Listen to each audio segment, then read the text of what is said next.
대한교회 한원선 목사입니다. 마가복음 10장에 볼 것 같으면 예수님이 수많은 무리들과 함께 말씀도 나누시고 질병도 고치는 그런 환경적인 사건에서 사람들이 예수님에게 어린아이들에게 안수받기를 원해서 제자들을 어린아이들을 데리고 예수님께 다가옵니다. 이걸 제자들이 바라보는 순간에 아이들이 마치 예수님의 사역의 방해거리가 되는 듯이 막아서면서 꾸짖기 시작합니다. 왜 애들 이렇게 다가오게 만드느냐 이 말입니다. 예수님은 이 광경을 천천히 조용히 보시면서 가슴에 하나님의 영적인 분노를 느끼기 시작합니다. 분이 여겨 이르시되, 헬라어 원어를 같으면 이 분이란 말이 영적인 분노라는 이런 개념으로 해석되고 있습니다. 영적인 분노. 제자들을 꾸짖습니다. 그러면서 말씀하시기를 어린아이들이 내게 오는 것을 막지 마라, 금하지 마라. 하나님 나라는 이런 자들의 것이니라. 너희가 돌이켜 어린아이처럼 하나님 나라를 받들지 아니하면 하나님 나라에 들어갈 수도 없느니라. 그러시고 말씀하시고 난 다음에 아이들을 하나하나 부르십니다. 마치 얘들아, 아이들 다 내게로 오라. 그리고 하나하나 가슴에 안으시고 안수하시고 축복하십니다. 유대인의 환경을 같으면 유대인들은 축복관이 크게 두 가지로 나타납니다.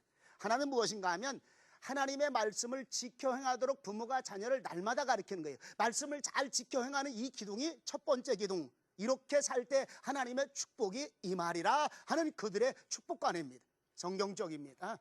또 하나가 무엇인가 보니까 하나님의 위대한 사람, 훌륭한 랍비나 위대한 선지자가 오게 되면 꼭 그들에게 안수기도 받고 싶어 하는 거예요. 하나님의 축복이, 하나님이 저를 저렇게 쓰시는 것처럼 하나님의 축복이 저들 머리 위에 저들 머리에 임한 것처럼 그 안수할 때 우리 자녀에게 임하게 하시옵소서.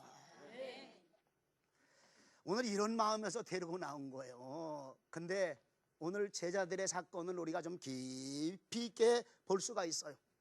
왜 저들이 막아섰을까? 왜 저들이 금하고 있었을까? 왜 예수님께 다가오는 어린 생명들을 향해 저들이 이런 꾸지람을 하고 있겠느냐 이 말입니다. 제자들의 태도를 좀 깊이 있게 보려고 해요. 왜 그랬을까요? 우선순위에서 밀렸습니다. 제자들이 바라볼 때는 어른들이 먼저였습니다. 주님이 행하는 기적과 이적의 사건, 이것들이 먼저였습니다. 그러니까 예수님이 하고 있는 이 일에 병고침을 하고 말씀을 가르치는 이 거룩하고 놀라운 사역에 왜 애들이 방해하느냐 이 말입니다. 왜 애들이 방해하느냐 이 말입니다. 다시 말하면 주님의 개념과 제자들의 개념은 전혀 달랐어요. 몇 가지로 나눠서 살펴본다면 제자들은 아이들이 너무 작게 보인 거예요. 어른만 크게 보고 있다는 사실입니다. 지금 우리 한국교회의 모습과 비슷해요. 목사님들과 함께 대화 나누다 보면 어린이 선교 하긴 해야 되겠는데 뭐가 있어야지 하지. 인력 자원도 없고 돈도 없고 우리가 개척교회가 이걸 어떻게 할 수가 있어. 그러니까 관심을 어디다 두냐면 어른이 부흥돼야 돼. 어른이 부흥되고 어른이 먼저 성장돼야만이 돈도 생기고 그리고 인력 자원도 생겨. 그리고 난 다음에 애들 선교하는 거지 무슨 애들이 먼저냐 이겁니다. 제자들의 개념과 지금 우리 한국교회 개념과 비슷한 여건을 달리고 있다는 사실을 기억해야 됩니다. 작아 보입니까? 큰 아이들입니다. 미래의 큰 아이들입니다. 미래의 큰 나무입니다. 미래의 거룩한 하나님 나라 큰 일꾼들이 여기에 있다는 사실을 우리가 기억해야 된다는 사실입니다. 또 한 가지는 지금 우리 아이들의 모습이 제자들의 눈앞에는 현실적인 모습이 더 눈에 크게 보였다는 사실입니다. 다시 말하면 지금 신비로운 사건입니다. 기적과 이적을 행하고 있는 거예요. 병고침의 역사가 나타나고 있습니다. 다른 성경에 볼까 하면 죽은 자가 벌떡벌떡 일어나고 죽은 자가 살아나고 있어요. 38년 된 중풍병자가 고쳐지고 있습니다. 애들이 안 보이는 거예요. 지금 눈앞에 신비로운 이적, 유대인의 환경과 여건으로 그대로 본다면 메시아 시대가 온 거예요. 이사야 선지자의 말씀 따라 기적과 이적이 행해지고 눈먼 자가 눈을 뜨고 앉은 맹이가 일어나는 표적이 너에게 따르니 그분이 누구냐? 메시아라 이 말입니다. 제자들도 놀라웠어요. 그리고 수많은 관중들도 놀라웠기 때문에 많은 사람이 모여지고 또 모여진 거예요. 여기서 애들이 보이겠느냐 이 말입니다. 지금 이 놀라운 사건을 행하는데 애들이 눈앞에 안 보인다 이 말입니다. 그러다 보니까 애들이 우선순위에서 뒤로 물러간 거예요. 우리 한번 깊이 생각해 볼 문제가 있습니다. 어른이 많이 모이면 다 와 합니다. 이적과 기적을 통해서 수많은 어른들이 몰려오기만 하기만 하면 1000명 모이고 2000명 모이고 3000명 모이면 그 교회 대단한 교회다, 그 교회 훌륭한 교회다, 그 교회 정말 칭찬받을 만한 그런 교회다. 그래서 그런 목사님 데려다가 세미나하고 교회 성장 세미나하고. 그게 나쁘다는 얘기하는 건 아니에요. 귀중합니다. 그러나 오늘 예수님의 제자들이 이런 환경과 여건을 보면서 어린아이들이 마치 그것을 방해하는 것처럼 다가오니까 아이들을 밀어내고 있다는 말입니다. 아이들이 우선순위에서 밀려나고 있다는 사실입니다. 사실 안타까운 모습이죠. 또 한 가지 볼 것 같으면 아마 이건 제자들 중에 가룟 유다가 보지 않았는가 생각이 들어요. 그냥 솔직히 말씀드리자면 애들 암만 많이 모여도 유익이 별로 없어요. 아주 그냥 구체적으로 좀 얘기할까요? 돈 안 생겨, 헌금 안 나와, 헌금 안 나와. 아마 이 가로막는 사람이 성경에는 없습니다. 이런 말 전혀 안 나와요. 근데 제가 추측해 보기를 원래 돈 좋아하는 가룟 유다가 딱 막아서 가지고 너희들 와봤자 전대에 돈 안 생겨, 헌금 바구니에 돈 안 생겨, 막 혹시라도 이렇게 얘기하지 않았을까? 제가 그냥 추측해 보는 거예요. 유익이 없습니다. 오히려 방해거리입니다. 오히려 투자를 더 많이 해야 됩니다. 오히려 헌신을 더 많이 해야 됩니다. 그냥 우리끼리 얘기한다면 여러분 교회 재정이 더 많이 들어갑니다. 우리가 깊이 생각해 봐야 될 문제가 있어요. 가정에서 부모가 자녀를 가르칠 때 자녀가 언제 다시 재투자해가지고 우리 자녀가 부모에게 효도하고 용돈 드리고 부모가 필요한 거 해드릴 만한 유익한 시기는요, 언제 옵니까? 잘못 가르쳐나 봐요. 어린 반포너지도 없어요. 부모 모른다고 말합니다. 부모 내팽개치는 그런 자녀들 얼마나 많은지 모릅니다. 제자들의 머릿속에는 지금 무엇이 생각납니까? 오늘 예수님과 함께하는 저 수많은 무리, 저 어른들의 무리, 이들이 먼저 생겨지다 보니까 어린아이들이 우선순위에서 밀려나고 있다는 사실을 우리에게 잘 보여주고 있습니다. 그러나 우리는 예수님은 도대체 어떻게 어린아이들을 바라보고 있느냐 이 말입니다. 소중한 것은 우리가 배워야 될 문제입니다. 소중한 것은 예수님이 어떤 태도로 우리 아이들을 바라보고 있느냐는 것이 우리가 배워야 될 하나님의 말씀이요 예수님의 삶의 행적이라는 사실입니다. 오늘 예수님은 그런 제자들의 모습을 바라보시면서 분이 일으시며 꾸짖습니다. 아이들이 내게 오는 것을 용납하고 금하지 마라. 그리고 애들을 불러요. 얘들아 다 너희들 이리 오너라. 제자들 너희들 좀 비켜놔라. 막아서고 있는 너희 제자들 좀 비켜놔라. 얘들아 다 이리 오너라. 예수님은 하던 일을 멈추셨습니다. 기적을 행하시던 그 일도 멈추셨습니다. 어른들에게 말씀을 가르치던 그 일도 멈추셨습니다. 그리고 아이들을 하나하나 가슴에 안으시고 안수하시고 축복하십니다. 얼마나 사랑스러웠을까? 얼마나 사랑스러웠을까? 얼마나 사랑스러우셨으면 제자들을 야단치시면서까지도 하나하나 가슴에 안으시고 안수하시는 예수님, 오늘 우리에게 보여주는 예수님의 태도라는 사실을 우리에게 분명히 보여주고 있습니다. 그리고 축복하심이 나타납니다. 축복하십니다. 보통 우리 어른들의 생각 속에는 축복은 어른들이 많이 받아야, 안수기도 축복기도는 어른들이 많이 받아야 된다고 생각하는데 예수님은 아니었습니다. 미래 한국교회의 소망이요, 미래 장래의 소망인, 그리고 미래 이 민족을 이끌어갈 참 소망인 어린아이들이 먼저 하나님의 축복을 받아야 된다는 사실을 깊이 인식하고 있었던 겁니다. 우선순위에서 밀렸습니다. 그런데 예수님은 우선순위를 바꿔놨습니다. 아이들이 먼저라 이 말입니다. 축복에도 아이들이 먼저라 이 말입니다. 예수님의 교회 안에도 아이들이 먼저라 이 말입니다. 나도 예수님이 나도 우리 아이들이 먼저이기 때문에 가슴에 안고 있다는 사실을 기억하시기 바랍니다. 오늘 우리 여기서 무엇을 봐야 될까요? 저는 안타까운 일들이 참 많습니다. 평생에 이 어린이 선교하면서 대신방 때가 되기만 하면 가정에 신방을 가서 어른들보다는 아이들 안수기도를 더 많이 해줍니다. 어른들 기도받기 원해도 제가 웬만하면 신년 축복 대신방으로 주제를 삼고 아이들 하나하나 기도해줘요. 왜? 목사는 예수님 제자거든요. 목사는 예수님처럼 행하는 게 목사의 모습이거든요. 또 저희 교회에 재밌는 일이 있습니다. 금요일 밤에는 부모님과 아이들이 함께 전부 다 밤기도회를 모이는데 이 아이들이 모든 순서, 기도회 순서, 찬양 순서가 다 끝나면 마지막에 가정을 향한 기도 제목을 드리고 가정을 향한 기도하라고 말하고, 지금부터 기도받을 사람은 믿음으로 마음에 준비하고 나와라 이러면요, 다른 곳에서는 어른들이 많이 나는데 우리는 애들이 주르륵 나오는 거예요. 쭉 앉아있어. 어떤 때는 좀 깨가 나더라고요. 왜냐하면 안수기도 많이 하다 보니까 힘들어요, 솔직히 말하지만.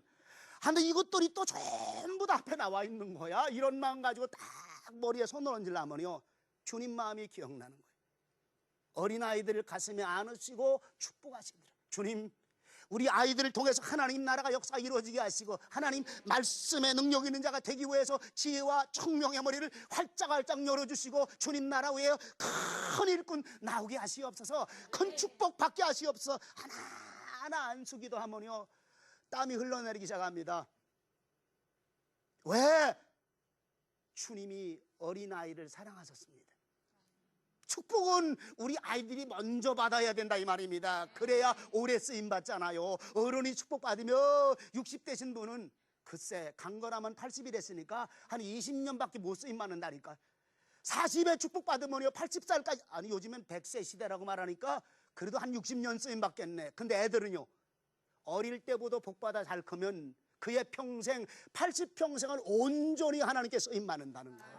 100살이면 100살 평생이 온전히 하나님께 쓰임 받는다는 거. 이 어린아이들을 예수님은 너무너무 잘하셨다는 거예요. 또 한 가지 깊이 있게 은혜 받을 만한 일이 있습니다. 예수님은 우리에게 보여주는 일들이 무엇입니까? 예수님의 가르침의 본을 따라 우리도 예수님처럼 살게 하는 우리 아이들로 양육해야 된다는 사실입니다. 기독교 교육의 마지막 목표와 목적이 무엇이겠습니까? 예수님 닮게 하는 거예요. 성품도 예수님 닮게 하고 행동도 예수님 닮게 하고 삶의 전체가 주님처럼 살기를 원합니다. 그러니까 한국교회가 예담교회가 많다니까. 뭐 알긴 아는 교회들이, 이런 교회들이. 그러니까 예담교회, 다시 말해 어른만 예수님 닮으면요, 솔직히 말하지만 어른들은 습관이 잘 안 바뀌는 사람이 많아. 조금 은혜 받으면 조금은 변하는데 애들은 일찌감치 어릴 때부터 예수님의 형상 따라 가르쳐놓으면 온전한 하나님의 사람으로 하나님께 드려진다는 사실을 기억하시기 바랍니다. 바로 예수님은 여기서 우리에게 뭘 보여주냐면 예수님의 어린이로 양육해야 될 것을 우리에게 보여주고 있다는 사실입니다. 저희 교회에서 어린이 선교를 한 26년째 지금 운영하고 있습니다. 이 아이들을 바라보려면 얼마나 가슴이 벅찬지 몰라요. 이 아이들 하루 웬종일 어린이 교회이며 어린이 선교원인 여기 와서 아이들이 하나님의 말씀을 공부하고 다른 거 안 가르칩니다. 하나님 말씀 100% 성경 말씀을 가르치는 말씀의 집이 어린이 선교원이거든요. 다른 거 가르친다면 본질에서 비껴나간 겁니다. 이 아이들이 말씀으로 양육받는 거예요. 참 놀라운 일들이 많아요. 이 아이들의 입술에서 성경 함성이 떠나지 않습니다. 집에 가서 다른 얘기하는 것이 아니라 하나님의 말씀 얘기하는 거예요.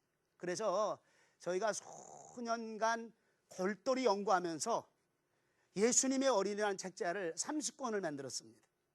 다시 말하면 우리 아이들을 예수님의 어린이로 양육하자. 이 전체 프로그램과 교재가 그 안에 예수님의 어린이로 양육하는 단계로 3단계 30권의 책자가 만들어졌는데, 가장 아랫단계 1단계에서는요 구약성경 전체를 바라보면서 우리 아이들에게 하나님의 말씀을 가슴에 새길 수 있도록 인물 중심으로 10권 교재를 만들었습니다. 두 번째 2단계로 정말 예수님처럼 살아가야 되니까 신약성경 전체를 한눈에 바라보고 신약성경 전체를 공부할 수 있도록 예수님의 일생을 전체 쭉 정리했고, 예수님의 가르친 비유 교훈을 쭉 정리하고 산상보훈의 말씀 정리하고 예수님의 삶의 행적을 정리해서 또 이거 10권짜리 만들었습니다. 그리고 세 번째 3단계로 다시 말하면 한 3년을 반복해서 가르치는 거죠. 3단계로서는 우리 아이들에게 성장하고 난 다음에 신앙에 흔들림이 없어라, 교리적으로 단단하게 가르치기 위해서 5권의 어린이 조직시 나가고 그리고 철저하게 마지막에 또 한 번 재정립하는 마음에서 예수님의 성품을 닮아가는 성품 프로그램에 5권 교재를 만들었습니다. 이 교재 이름이 뭐냐면 예수님의 어린이라 이 말입니다. 왜? 예수님의 어린이로 양육해야 되기 때문에. 그러니까 우리 아이들이 입에 나는 누구일까요? 예수님의 어린이. 너는 누구일까요? 예수님의 어린이. 우리는 예수님의 어린이에요. 우리 애들의 입에 뱄어요. 아주. 행동은 아직 완전하지 못합니다. 삶의 모습 속에서 예수님의 어린이가 내가 돼야 된다는 이 사실을 선견 우리 아이들이 정말 마음에 배 있는 거예요. 하나님의 은혜였습니다.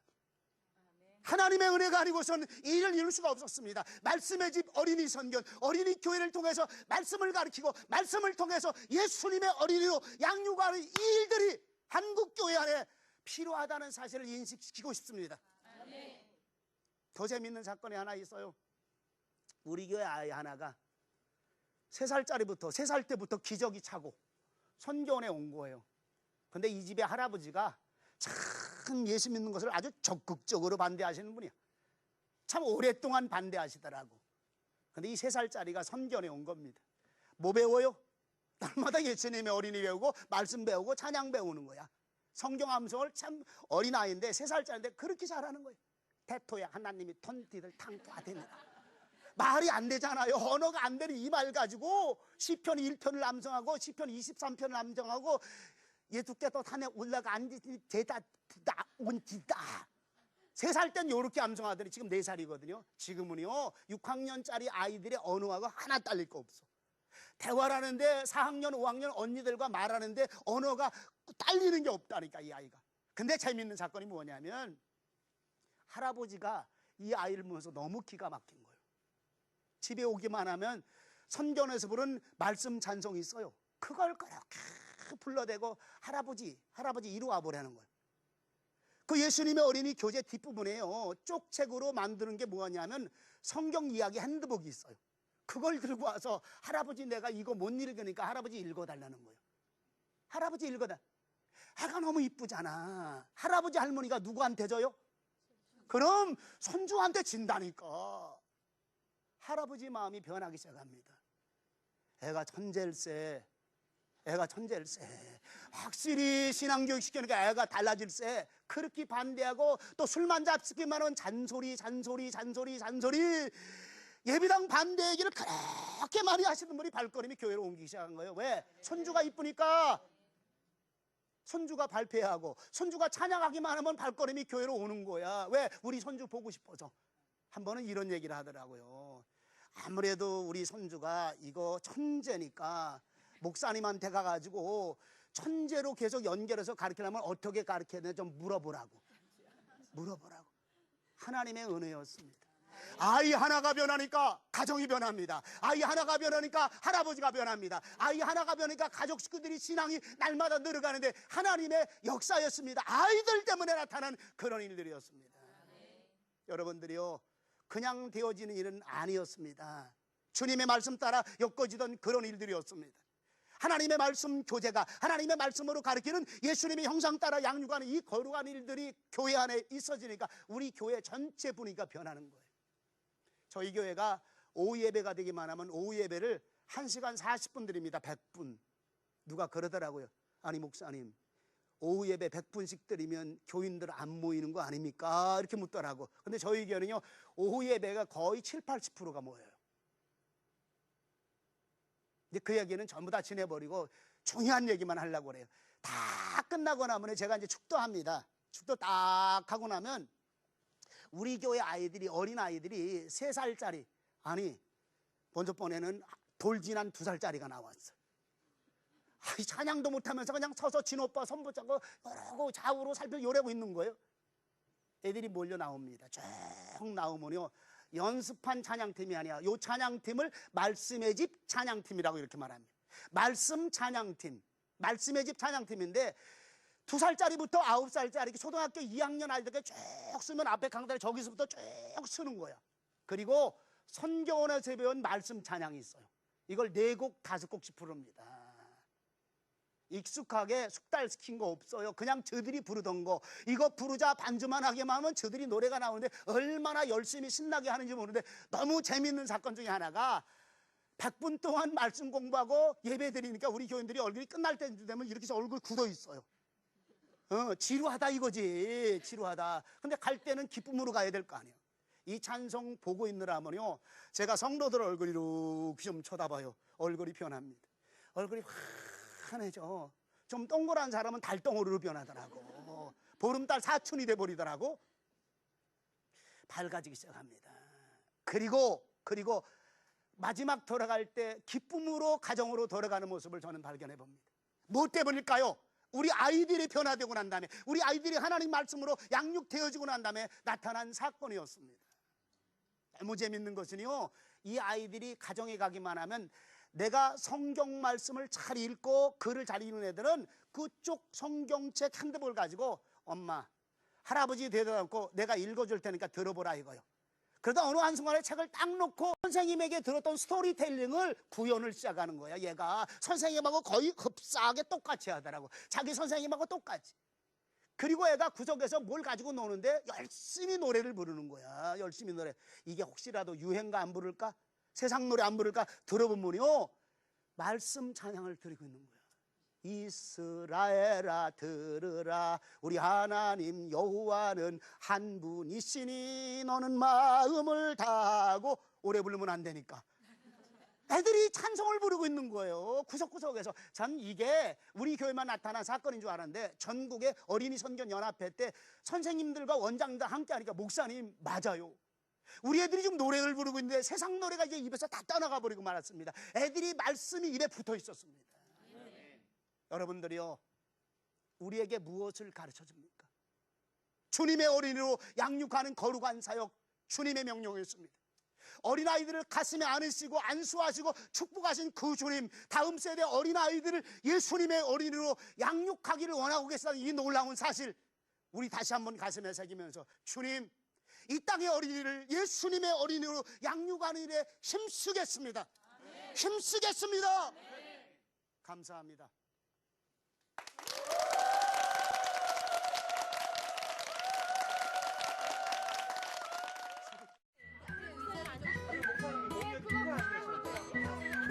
목사님 강의 듣고 어린 친구들한테 좀 소홀했던 거 회개했고요. 좀 더 어린 친구들 위해서 봉사하고 기도해야겠다고 생각했습니다. 목사님 말씀처럼 예수님의 어린이로 키우는 것이 정답이라고 생각합니다. 예, 어린이를 어렸을 때부터 하나님의 말씀으로 양육해서 예수님의 성품을 닮아가야 된다는 것을 꼭